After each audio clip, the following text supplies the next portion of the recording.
Welcome everyone to the inaugural episode of Gen Z versus Millennials Rapid Fire Dating Edition. David, how's your day going? Going good so far. Excited to this episode with you and have a little fun here. Wow, very, very diplomatic for a millennial. You guys are Yeah, yeah. normally not like that. Obviously, you guys are loud as fuck, so I'm just waiting for you to open the fire. All right, well, this is our first episode, so bear with us. We're trying something new. We're going to do a regular thing. The format is rapid fire questions. And given that David and I are so far apart in age, Oh we're yeah, gonna calm down a little bit. we're gonna take a Gen Z versus millennial twist to this here, given that we're very good representatives of our generations. Yeah, Wink, wink. exactly. All right, so 5 questions each. We're gonna rapid fire through them. And the key here is that neither of us know the scientific answer to these questions. There is a scientific answer to these questions. We don't know. We're going to reveal that at the end. But first, we're going to run through all the questions. Yeah. So the Wait, first just question, one clarification on there. Like when it says scientific, it's like this is a data-driven question. So there's been a poll, or there's been like some study with an answer to these questions, and the answer is always going to be either millennial or Gen Z, right? So we're going to be, it's more like a social type of experiment that we're just going to see if we're able to determine uh, based on our own experience what the right answer to these questions is. yeah, are we actual representatives of our generation? Exactly. That's sort of like the question they were trying to ask here. So the first question I have for you, David, Okay. is who is more likely to have ever used a dating app? And if you're in the chat, you are welcome to chime in. Okay. Okay. So I think I'm torning here. The reason why I'm torn is because I think millennials, like at the time that I grew up, that didn't exist. Right. So when I was like young person or younger person, that didn't exist. Having said that, I have used it since. And I think we are like, going back to a point where like, the new generation doesn't want to use them. The newer generations don't want to use them. They want to go back to more organic style. But I still would say that Gen Z is probably uh, more likely to have ever used a dating app site. Interesting. Interesting. I feel like I'd have to disagree with that. I feel like Gen Z is rebelling against the dating apps. They're not working, they're not matching people. But it's And not like they we have see this ever rise used. in like But in have they person. ever used them though? Like I get it that now they're like, yeah, like I'm not doing this anymore. Like whatever. You guys, you're like ever like likely to change your mind pretty often. But like it's like, have you ever used it? I think so. I think there's like a good portion of millennials that have never actually made that jump. I feel like. That is a fair point. I'm actually curious to get your take. Did the social acceptance of being on a dating app change over time for you? Oh Like yeah, when they 100%. It was so frowned upon like 10 years ago. Mm, Like when I first heard of people going to match.com and stuff like that, it was hard for me to, understand what, why would people do that? And I think as like, like Tinder and all this, social media app, or like, I guess more social media apps or like a more swiping type left, right types, apps started like proliferating. I think it became a little bit more like easier to talk about them. But yeah, like, answering the question was like, how do you meet your partner, and having to answer like through a dating app, that was just like embarrassing. Like, when they first started, I guess. Now it's interesting. like very common to hear for sure. All All right, right, let's move on to you the might have next one. convinced me. Huh? You might have convinced me on that one. Let's Okay. hear the next one. Next one is who is more likely to say they've been ghosted? I feel like it's definitely Gen Z because you millennials, just like you said, with the whole dating apps thing, there's like some pride and like, oh, I didn't use dating apps. I talked to women in person, whatever. But Gen Z, given that they're dating app native, like I guess everyone has tried them. There's like no way to not be ghosted on a dating app, right? So I don't know. I think Gen Z is more likely to say they've been ghosted. It's like it's not shameful to have been ghosted because everyone has. I would 100% agree with that. And it's as you said, it's basically because of the same, you know, reason like we on question number one. And to clarify, for those in the chat who weren't paying attention in the beginning, the answers are revealed at the end. So you have to tune in for the full episode. All right. Keeping it going here.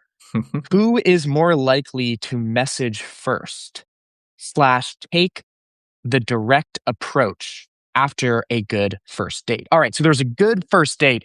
Who's most likely to message first after the good first date? Huh. I'd say millennials again. No, actually, millennials for the first time. I think millennials are more likely to sort of like not being not date multiple people at once.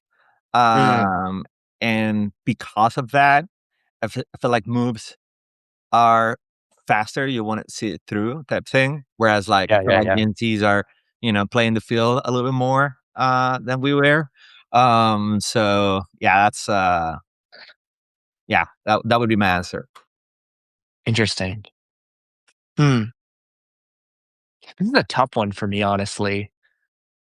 I feel like Gen Z are a little bit more like socially awkward and like You think overthink so? everything.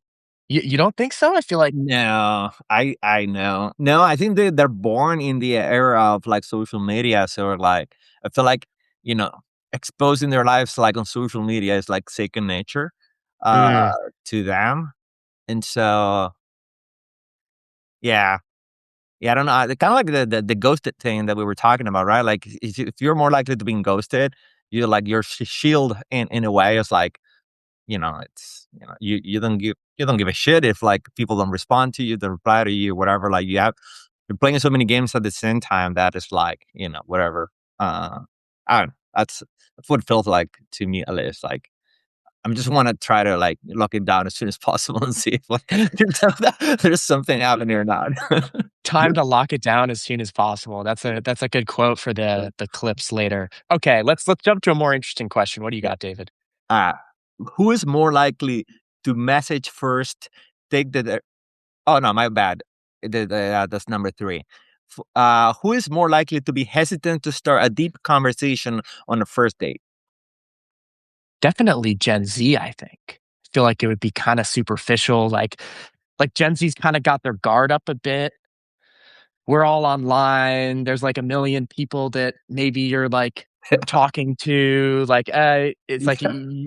I also feel like millennials are on the last straw, and so just like they're just like, okay, do you want to have kids? Do you want to get married? Let's just get this out of the way as soon as possible, just to know. Uh, I also feel like Gen Z are a little bit like conflict averse. And maybe this is a product of politics and everything becoming so divisive. But I feel like okay. Gen Z in particular surround themselves with a lot of people who like think just like them and would be a bit scared to like initiate some of the deep conversations early on. Yeah, I can see that. We yeah, I do see. I do think that I have more patience in terms of like Mm. getting along with people that don't think exactly the way I do. I definitely can see that. All right. So who's more likely to have used AI to help with dating? Definitely like Gen Z, like Yeah, this is an easy 100%. one. But we're probably not good representatives. Oh, I'm not a good representative You of don't millennials. have experience using AI to help with dating, David? Well, I'm like old school. I guess like I'm a little bit old school in that. I think that I need to earn that a little Mm. bit. Like I don't know. It's just like if I ask AI to answer, I wouldn't feel like I would feel like I'm cheating. I would feel like I'm like, Yeah. I don't know, like I'm lying, in a I way. mean, wouldn't it kinda suck to, I don't know, let's just say you swiped on someone on a dating app or you DM someone on Instagram and the line you came up with was written by an AI, and then, like, I don't know, things Work. work out with that person, and your significant other is, like, talking about how creative your line was or whatever, and then your bro's like, "Yo, the AI recommended that I say that line too." Yeah. Well, It's like, "Oh, that sucks." especially at the time that where I was using like, like Tinder and all these apps a lot, like my first thought with AI would be like to create like an app or like helper, like an assistant that would just be able to scan the conversation and come up with the answer that would be appropriate for it. So it's just like I had all these ideas about like how to use AI to, which I'm sure like every single person in this world had at the same time, right? Which is like There's definitely people doing this. Like, I'm thinking about for the sure, yeah, yeah. pipelines you've built for, like, video processing and clipping. I've seen some stories on Instagram of, like, people who built, like, these in-depth workflows for dating where it's crazy what some people have done. But Well, there's like definitely these apps. with these apps, like especially like with the latter ones, like Bumble, Hinge, and all these ones, where like there's also like text in there. There's also like answer to questions and stuff like that. There's like way more room to feed all into the LLM and just like come up with an actual like good question. Because obviously in the era of like Tinder with just like pictures and stuff like that, it's just not. It's just like one liner that is just like Yeah. whatever. But with the amount of information that you need to upload to the apps now, there's enough there so that you can come up with a good opener, like a good icebreaker, so like for sure. um so well, but the answer you gave obviously was Gen Z. That's right, yeah. Yeah, no um question. who is more who is more likely to say they are intentionally celibate right now? I feel like some of this stuff and, like, waiting for marriage and stuff like this, it's definitely not the norm, but I think it's kind of having a little bit of a comeback. And I think it's in particular having a little bit of a comeback on Gen Z, particularly among the crowd of like young men online who feel like the world's out to get them, like they don't have any chance against women because there's these hot dudes on Tinder that are getting all of the women and they're like not great looking, but maybe not terrible looking, and they're like, "You know what? Just fuck Shots this. fired. Fuck Let's this. go. I'm not doing this thing. I'm gonna, like, grind and hustle." Like, this is kinda like the Andrew Tate vibe, and I feel like Gen Z there's a larger Gen Z crowd that has fallen victim to um, this trend Yeah. than millennials. I would say, yeah, I think I would have the same answer, to be honest. Like, I think, yeah, it's gotta be it, because like the amount of, and they're also more likely to sort of like fall into this like mini adventures of like, I go celibate, I go vegetarian, I go like, it's Mm. like they're more likely to try out this stuff. Phases. Spaces, yeah, like more in general, they're more likely to fall into sort of like mini trends in their life and then fall out of them. Like similar to how like they don't drink as I don't know if it is a question or not, but like how Gen Z doesn't drink as much as the millennials do, and or they go completely like sober for like I used to have this with my I don't know, he might be listening, but so with that with my roommate Steven, and he would just go into these phases where like, and he's 27 or so, so he's like proper Gen Z, and he would go into these phases where like, oh, I stopped drinking, and I like stop doing pot, Mm. or like all of those things, and yeah, and then fall out of it and go to the next one. So Alright, this next one should be easy. I feel like it's the same answer. Who is more likely to believe sex should only happen after a committed relationship? It's mm, Gen Z, right? really. I feel like it's honestly neither, but if I had to I would, pick, yeah, I'm torn on this one because, like, I would say it's neither. Huh. I mean, I don't know. You tell me. Maybe Definitely, I maybe don't feel like millennials are like that. I don't think Gen Z are like this either. We might need to Okay, to so I guess like if I had to pick, you know, between them two, I would definitely pick uh millennials. I think, mm, but I just like that cannot be happening. Like I don't think that would surprise me. Is like the if like the absolute percentage just within like millennials is high by any means, but it might be all higher right. than Well, I'm gonna go with Gen Z on that one, and we'll find out what happens at the end. What's our next question? Hi. Who is more likely to identify as LGBTQ plus, with changes, like dating and experiences and all that? Oof, this is a tough one because like if you picked any other generation and pit them against millennials and Gen Z, the obvious answer would be either millennials or Gen Z. But I feel like millennials and Gen Z are like peak likelihood to identify that way. And which group is more likely is quite tough. I feel like the main category here that is the deciding factor is bisexual because most of the other categories, I feel like you kind of are that or you aren't.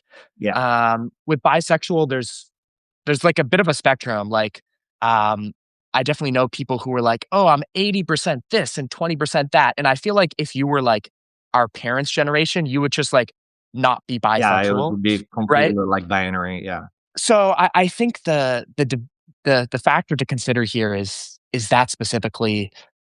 Oof, this is tough, but I'm gonna go with Gen Z just because I think differences in sexuality have over time become more and more accepted and normalized, and it's like Yeah. not something that like Gen Z makes fun of anymore. Like I don't know, like back in the day, I Yeah. imagine maybe it was made fun of a little bit on the millennial crowd. So there's just like really no stigma anymore on Gen Z. So I would go Gen Z. Yeah. No, I agree. I think, yeah, there definitely was stigma, like, and, when growing up, I think definitely Gen Z. I think what's happened though is like because a portion of millennials did open that Mm. door.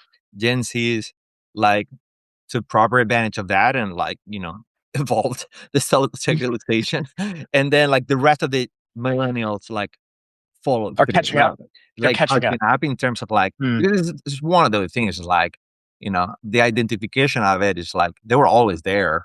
You would just we're just suppressing those things in a way. But I just think like yeah, naturally like Gen Z, it's has been more open from the get go because like they're just like a few years like uh not too many years, a few years Yeah. after millennial.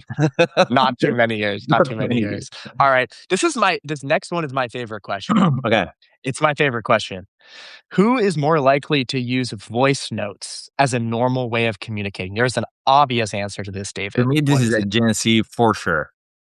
Like you disagree?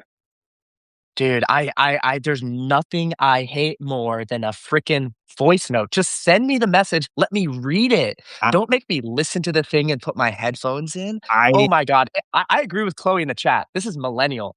This is you guys. I do not. Maybe this is where I'm like a very bad representative. Like I hate voice notes and I hate making them and listening to them. So I would rather Okay, honestly okay. like Here, I got a question for you. How many friends do you have that are millennials that send you voice notes? literally one, like Okay, damn. Damn. This does one. not prove my point because I And have it's one Gen Z she's friend. a friend from college, and like we do this thing where like we don't talk for like ages, and then we just like catch up and we use voice Mhm. notes for that. But I will say though that used to be the case until like WhatsApp added transcription to messages, and I again no longer listen to them.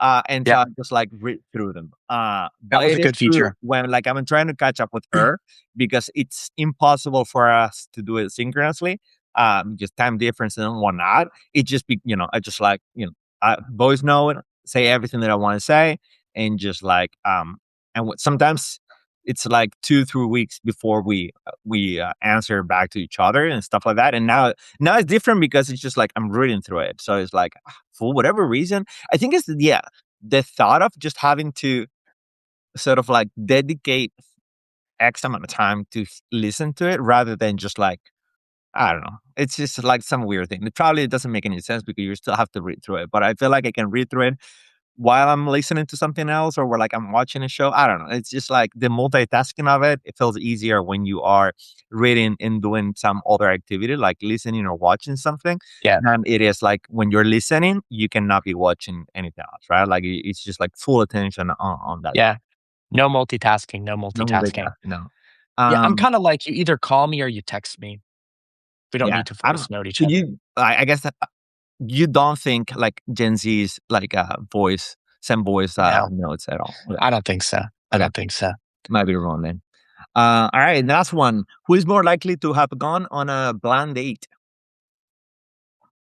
I think it's millennials. I think Gen Z is, to your point earlier in this episode, so online with dating that, like, one, it's kind of rare when a Gen Z like meets someone at a bar. And two, I feel like it's even more rare if it's some sort of like pre-dating app sort of meet up, like a blind date. Like a blind date takes a lot of organization and like your friend wanting to do it for you and set them up and that person being down and then the friend thinking you're actually a good match. It just like seems like a product of a world before we had these recommendation systems that Yeah, I came was gonna during the say, like, I feel like Bumble now though, built. like the blind date situation is easier because there are apps that do it for you. There's actually like That's true.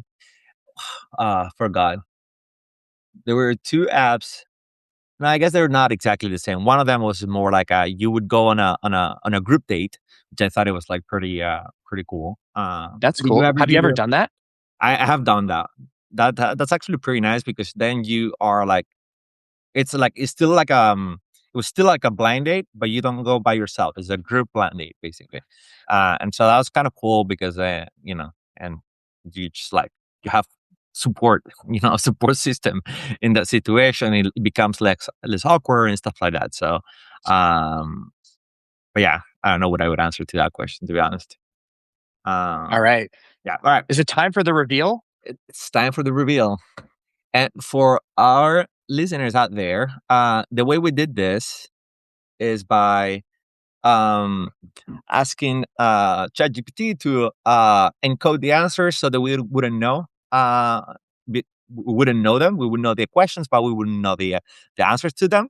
And so that's what I'm going to do right now. I'm just going to decode those answers and see what we get. Dun dun dun dun dun dun dun dun I don't dun even know. dun dun dun It is the dun J dun dun file. dun dun. We gotta get some music, like have a music button Yeah, here. exactly. That and screen sharing the reveal. All right. More to come there. Mm-mm-mm. Question one.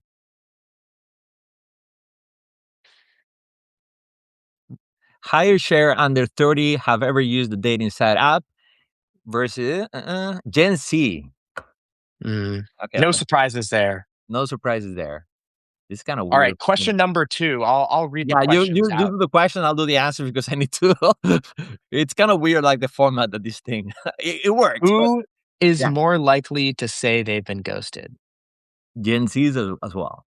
I think we agreed on that one. Yeah, Number three, who is more likely to message first slash take the direct approach after a good first date? what did we say? I think we both said millennial on this one.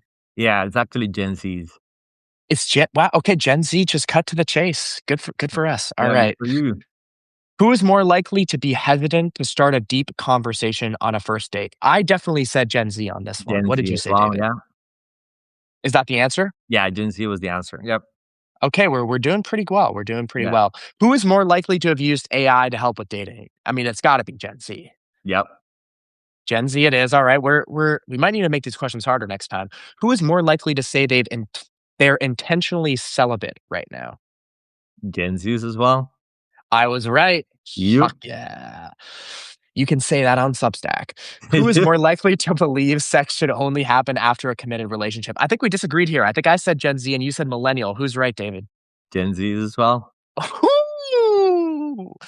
Who is Gen more Z likely to described as most sexually conservative in singles in America 2025. Jesus, Wow. that's Wow. crazy. Okay. Who is more likely to identify as LGBTQ plus? We said Gen Z. What's the answer? Gen Z it is. All right. Who's more likely to use voice notes? The most controversial question of today. Gen Z. I God told you, damn. we don't do that God shit. damn. We don't do that shit. Oh, god damn. Okay. I guess it is my generation's fault with the voice Yeah, notes. And then the last question. Who is more likely to have gone on a blind date? and that was millennials. Okay, we agreed on that. Yeah, All right. We did pretty well, we did pretty David. good. Yeah, I'd say so. Okay. I was a little worried we'd do this first episode and we'd realize we are terrible representatives of our Nah, generation. I think we got it down. The boys know though. Like I told you, like I don't know where you guys get this shit from. Like I think you're confusing us with boomers. Like it's gotta be that. Like our mom Yeah, maybe. like would send it boys note and stuff like that. But like I would That's never. true. Like I would never. Yeah, maybe I'm confusing you guys with boomers. Although we got Dave in the chat here who says he's a millennial and he fucking loves voice notes. So Dave, Eh, Substack's video storyteller, likes voice notes. yeah, yeah. All right. Well, I think we're gonna wrap it up in here. Right? I think this was like first episode. Like, we'd love to hear your feedback. We're definitely posting this recording. So yeah, we'd love suggestions about what the next or any of the next episodes should be about. Um and yeah, if you like this content, like, subscribe, and all the stuff. Of course, of course. And That's what yes, you do, right? Like that's what you have to say. please, please give us suggestions for episode 2. We'll post the episode, jump in the comments, tell us what we should talk about next. All right. Thanks. See you guys.